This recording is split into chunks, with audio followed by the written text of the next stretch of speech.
everyone, it's Reina and today we are going to be venturing into some unfamiliar territory. English is split into two parts. We have grammar and we have literature. Grammar is a set of rules you have to follow to frame a sentence and to speak English or write English. And these rules are usually fixed or flexible, but at the end of the day, they're still rules. And then we have literature, the magical, special part of English, something that makes it so beautiful. Literature is special because throughout the ages, throughout all this time, we have authors and poets who have given us little time capsules, little parts of their lives, and these show up as stories and poems and plays. So many years ago, hundreds of years ago, we had Shakespeare, who has granted us so many tragic but so beautiful plays, and we have so many poems from him as well. A couple years later, we stumbled upon Charles Dickens and Ernest Hemingway and Jane Austen, who also gave us a part of their lives and preserved it in a book for us. And then, now we have people like John Green and Ruskin Bond and poets like Maya Angelou who continue to amaze us with their poems and with their books. And everything is just a tiny little time capsule, and because it has remained from that day onwards and it's still famous now, still relatable now. And in the same way, it's going to continue forever. For as long as the human civilization exists, these pieces of literature are going to be important and they're going to be valid and relatable and just so beautiful to read. Now, because of this, I thought it was finally time to step into the world of literature. So let me teach you something about literature. Today, we are going to be learning about poetic devices. This video was actually inspired by a throwaway comment by my English teacher. They asked me one fine day, "Hey Reina, why don't you do a video on literature?" And I'm like, that's actually a good idea. Why don't I do a video on literature? And so this video was born. Thank you to my teacher. Now, before we start talking about what poetry devices are and which are useful, why are they useful, we need to understand what a poem is. And that's a very rhetorical question. These days, if someone gives you something and tells you it's a poem, and that's kind of it. Sure, we have some specifications. It can't be too bland, it can't be monotonous, it can't be that monotonous, it has to follow some sort of song. It should be able to read as some sort of song. But otherwise, keeping all these specifications away, if someone tells you something is a poem, something is a poem. Now let's keep that aside and let's talk about poetic devices. They're also known as literary devices, a reason which I will explain later. Now, poetry devices are very useful. For those of you who are in school or college and have English as a subject, you will know this. When you analyze poems, a major part of it is to actually know which poetic devices are there in the poem. Some poems may have all the poetic devices in the world. Some may not have all the poetic devices. Some may not have a poetic device at all. But we still have to analyze the poem. Now, because poetry devices are so varied and scattered, only a few of them are very important. Today, I have compiled a list of 18 poetic devices which I feel are extremely important and the most common and will help you if you are a school studying student to pass at least that part of your exam.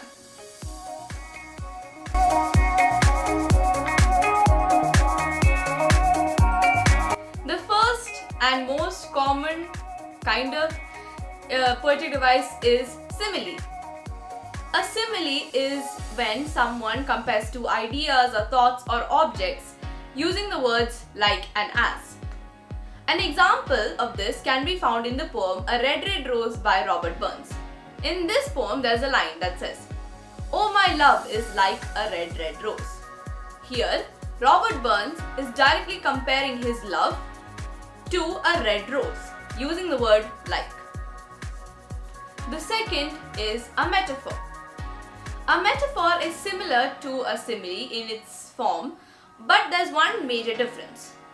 A metaphor does not use like and as to compare two objects. A perfect example of this can be found in the poem Dreams by Langston Hughes. The sentence goes, or the stanza goes like this: "Life is a broken winged bird that cannot fly." Here, life is compared directly to a broken winged bird. Well, technically it's compared indirectly, but anyway. But however, you cannot find any like or as connecting the two ideas together. So this is a metaphor. Number 3, an implied metaphor. An implied metaphor is a type of metaphor. But the thing is, while it still indirectly compares two objects, one of the objects are not present in the poem. An example of this can be found in the poem I Know Why the Caged Bird Sings by Maya Angelou, a very moving poem. The lines go like this. The caged bird sings with a fearful trill of things unknown but longed for still. Here, the caged bird is an indirect comparison to the African American people, or in general, people who have been oppressed and have their freedom taken away from them. They have one common characteristic: they're in a figurative cage. So this is a perfect example of an implied metaphor. Number 4, allusion.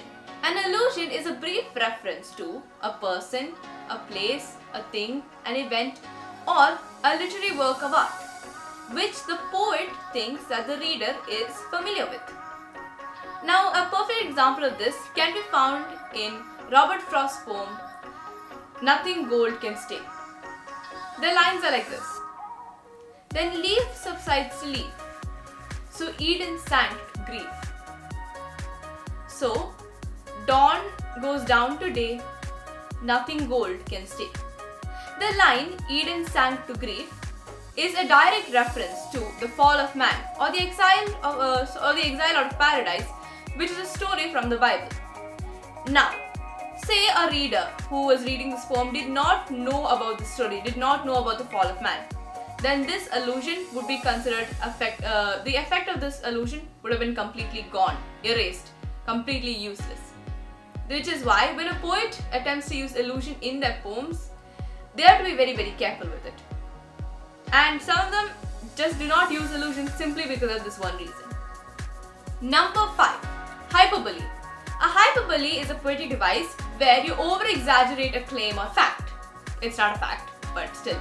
You over-exaggerate it to give comedic relief, or to make it more humorous, to make it more dramatic, and many other things. And usually this hyperbole, this claim, will not be true. One such example is in a sentence, like this. The party was so loud that the next neighborhood could hear it. Now this is obviously not true. The next neighborhood might not have heard this party, and it could have not been that loud. But we are over-exaggerating it, we are making it more dramatic.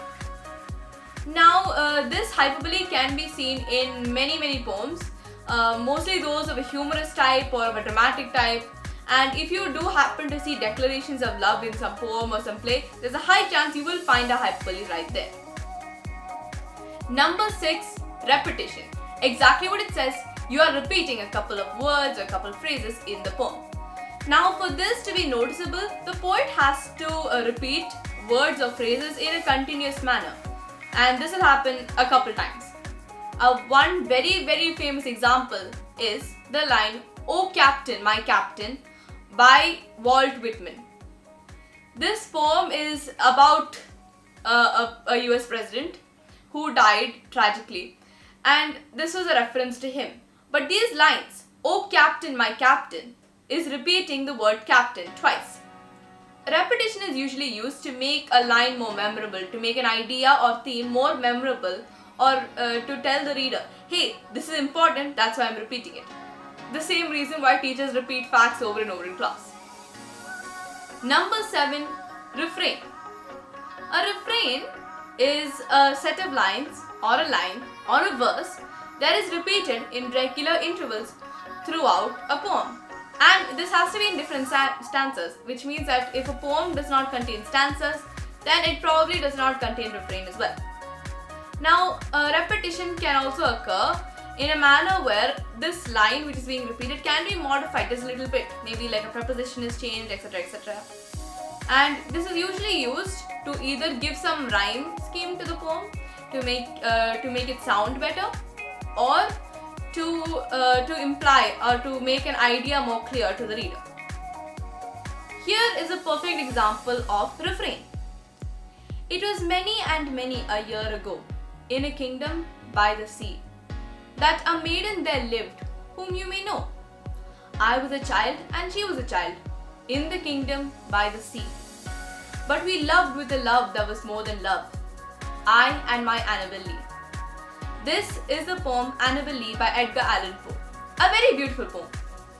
In this poem, you see that the line, in a kingdom by the sea, is repeated as the second line of each stanza. Of course, you can see it changed a bit in the second stanza where instead of saying in a kingdom by the sea, it instead says in the kingdom by the sea. However, like I already mentioned, it can be a little bit different. Number 8. Anaphora. Anaphora is a rhetoric device, or it can even be a stylized device in which the first word is repeated over and over.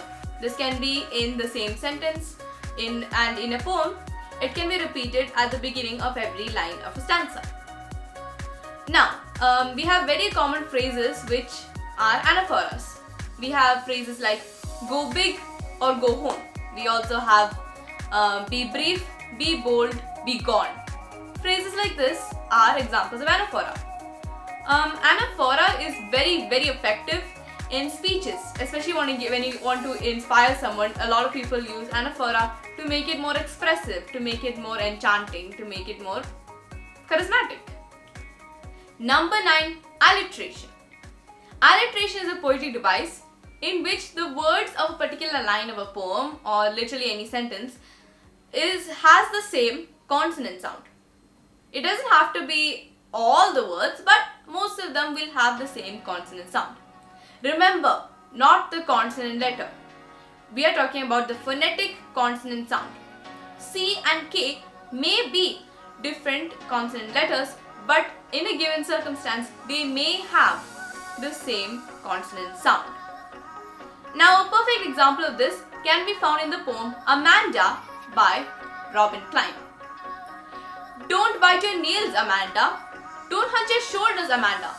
Stop that slouching and sit up straight. Amanda, in the third line, you see the sound sir being repeated 4 times. Stop that slouching and sit up straight. Stop, slouching, sit, straight. The S sound is repeated 4 times. Once again, remember, we are not repeating the consonant letter. However, sometimes it seems that it's only the consonant letter, but it's not. We are talking about the consonant sound. Number 10. There's only 8 more to go. Assonance. Assonance is very similar to alliteration. But remember how in alliteration I said that we are repeating the consonant sound? Well, this time we are repeating the vowel sound. This includes A, E, wait, those are letters. A, E, O, U, and sometimes even the silent H and some Y's in different words. Now, assonance is a bit hard to find an example for. This is because we are not just looking at the first part of the word. We are also looking at the middle of the word. Say if there's sleep and deep, the E sound, which is a vowel sound, is being repeated again and again. This is an example of assonance. Like I said, I can't find an example. It's a bit complicated, so I won't. Number 11, enjambment. To talk about enjambment, we need our good friend grammar back. Hello again. Now, enjambment usually relies on punctuation, things like commas and full stops and exclamation marks. But instead of having to put these punctuations everywhere, enjambment is the absence of these punctuations at a line break. A line break in a poem is when, if you have stanzas, then there's one line, you stop, there's another line, you stop, next line, you stop, next line, you stop. Things like that. And usually most poets will put a punctuation which is usually a comma after each line. However, enjambment is the absence of that comma or that punctuation. Instead, sometimes you will find the punctuation in the middle of the line. An example of this can be seen in the poem The Wasteland by T.S. Eliot. Here are the lines. April is the cruelest month. Breeding lilacs out of the dead land. Mixing memory and desire. Stirring dull roots into spring rain. Now, you may think that, hey, this sounds normal, what's wrong? But now, look to my side where I've written the poem down for you.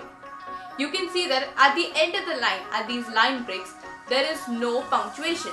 However, the punctuation, these commas, are in the middle of the line. This forces you as a reader to stop at two places, where the punctuation stops or where the punctuation is placed, and at the end of the line. Number 12 is a fun one. Onomatopoeia. Onomatopoeia is a poetic device which is actually found everywhere. This is a device which means that there are specific words which indicate the sound of an animal or a thing or any sound literally. Now, we can find examples of this everywhere. We have buzz for the sound that bees make. We have giggle for the giggles that bees make. We have whispers and mumbles, and there's meows and barks and all of these different sounds. It's essentially us creating sound effects using words. These sound effects are what are known as onomatopoeia. This gives some life to the poem. This makes us envision this sound in our head. We can hear it because it's in a written form in the poem. Number 13, symbolism. Now, most people who analyze poems will know that symbolism is the most important part of a poem. You need to figure out what each and every single word actually means. This is also a cause for many memes. There was once this, a couple friends of mine actually told me this story. Say there was a poem and the poet said that the curtains were blue. And it was a random choice, maybe he spun a wheel and decided that the color of the curtain was blue. A couple years later, when the poem is being taught to class, why did the poet consider blue? Was he being depressed? What is the meaning? Well, there's probably no meaning. But most symbolism is used with a meaning. Now, have you noticed that I used number 13 to talk about symbolism? Number 13 is a symbol for no luck, and it's usually considered an unlucky a number that signifies bad luck. It's kind of the reason why 13th, the Friday, is not considered a very auspicious day. We have tons of other symbols like this. We can see this most clearly in the poem Dust of Snow by Robert Frost. Here we see three symbols. We see snow, which is a symbol of rebirth and transformation and purity. Then we see a hemlock tree, which is a very poisonous tree, and so it has been given the connotation of sorrow, of despair. And then there is one more, which is a crow, which is considered the harbinger of death. Very depressing. But I'll promise you that there are more happier symbols. We have the rainbow, which represents hope and promise. We have a red rose, which represents love or romance. Then we have different types of flowers actually have different symbols, and we can keep going on and on and on. Symbols can refer to different things. We can talk about a direct thing. We could be referring to a person. We could be talking about an abstract concept. We can be talking about emotions, etc. Polysyndeton. This is number 14. Now, a polysyndeton is a stylistic poetry device. What does this mean?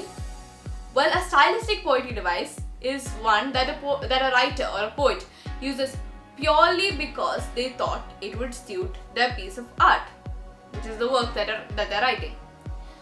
In poems, it could be to add more rhyme. In any sort of any other literature, like a story, it could be to give it more flow, etc.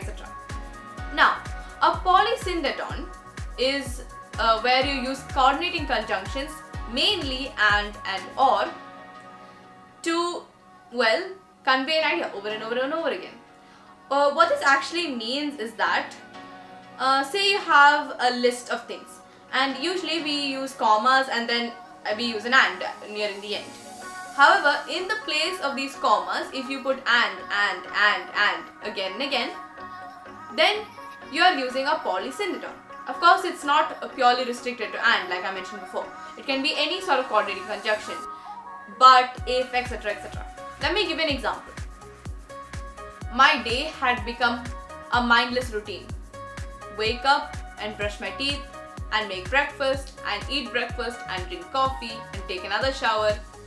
And I can keep going. I'm using and over and over and over again, where I could have used, say, a full stop or a comma.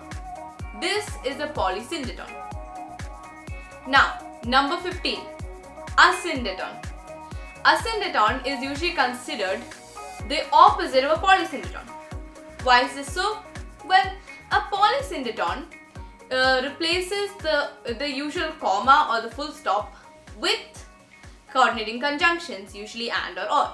However, an asyndeton or an asyndeton is a poetic device where you replace the and in a sentence with commas. Now, here's an example for this. I went to New Mexico, to Russia, to France, to Germany, to Britain, to India, to etc., etc., etc. Here I'm using commas to separate my words. However, wherever I could have used, say, full stop, or I could have started with a new sentence, or just use and, I am not using it. I am continuously using commas. This is an example of an asyndeton. Number 16, apostrophe. Now, the poetic device apostrophe is not to be confused with the grammatical punctuation displayed over here. Now, an apostrophe is used when we are talking to, where we or the poet is talking to an inanimate object or a person that does not exist, or an abstract concept. Now, this non-existent person could be, say, either a dead person, someone who's passed on to their next life and cannot be interacted with anymore, or to an imaginary friend, or to an imaginary person, someone who does not exist. Or we could also be talking to abstract concepts like love and happiness and sorrow and joy and etc., etc., etc. Or we could also be talking to inanimate things. We could be talking to stars or galaxies or throw pillows or sofas or houses. Now, one very common example and one very famous example of an apostrophe is a nursery rhyme we've all been singing since kindergarten. Did you know that this nursery rhyme is actually called The Star, and this poem was written by Jane Taylor? I didn't either, but now the more you know. If you did, then good for you. This Jane Taylor person must become very famous, or at least very surprised that their poem turned into something like this. Now, what's this poem, you may ask? I'll sing it, okay? Twinkle, twinkle, little star, how I wonder what you are. Up above the world so high, like a diamond in the sky. Excuse my poor singing, but there's the rhyme. In the poem, we are actually talking to a star. However, this star is not responding back to us, so it is an inanimate object. This is a very, very good example of apostrophe.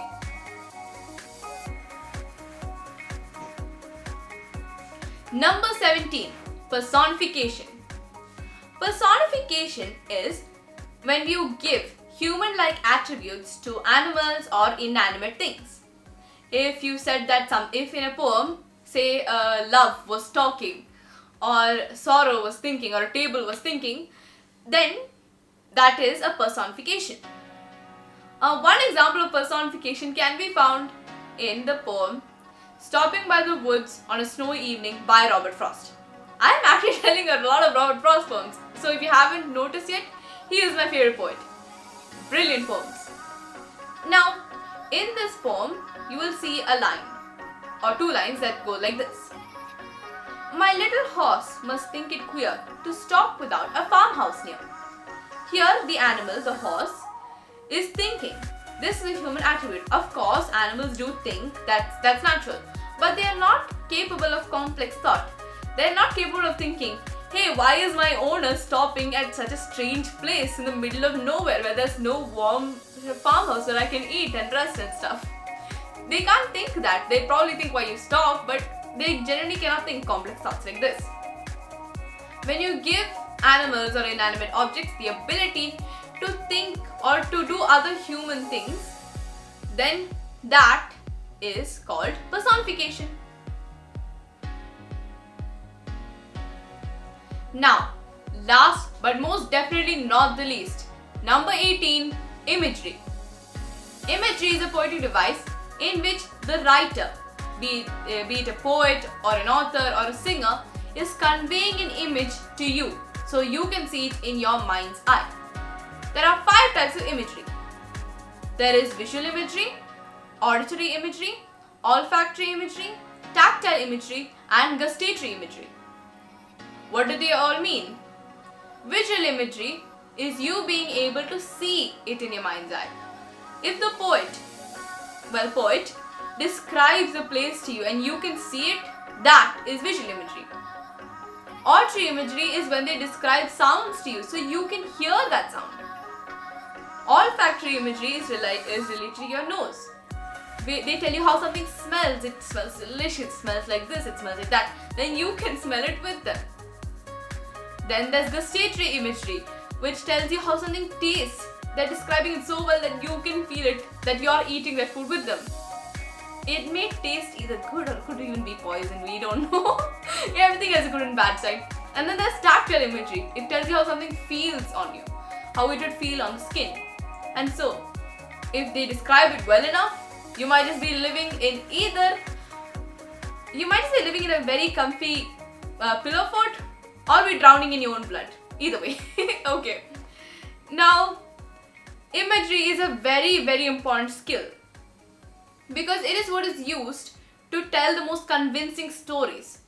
The most convincing story is when someone can pull you into their writing and they can make you feel like you're in that story. To be able to do that, the person has to master imagery, and there are so many writers who are brilliant at this.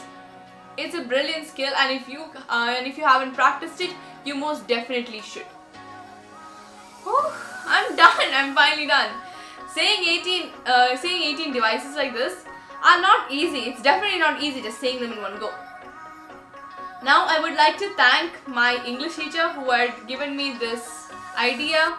He probably doesn't even realize that I created a video, but okay. And thank you to all of you for watching this video. So, if you have any doubts or have any suggestions for me to create future videos, you're welcome to put them in the comment section. But otherwise, till we meet again, goodbye and good day.